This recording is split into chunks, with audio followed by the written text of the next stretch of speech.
In this tutorial, I'm going to showcase two solutions to automatically open folders within Python.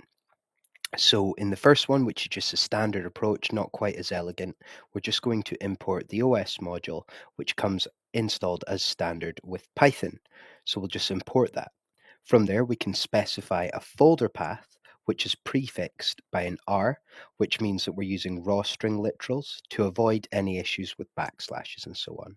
You can find the folder you like in your actual Explorer and press Shift and right click to copy the path. Get rid of the two or the double quotations. I'll just keep the single quotations for simplicity there.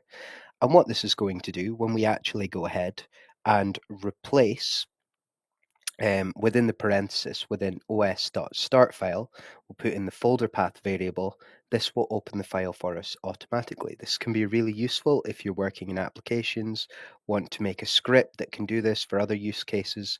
It's a really common thing and really simple to do. As you can see, we get this automatically opened within Explorer. You could build this into a function if you like, take some user input, but that's probably overkill. It's worth noting that you can also repeat the folder path, or you can repeat multiple instances in the os.start file, and we can open more than one at once.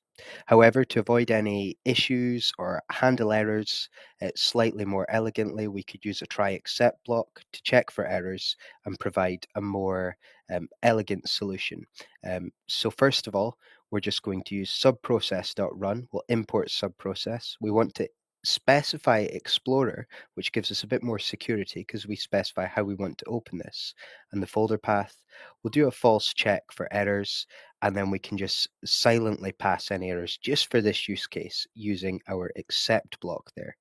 Now when we run this, again, opens the file automatically, and you can modify that try except block as per your requirements.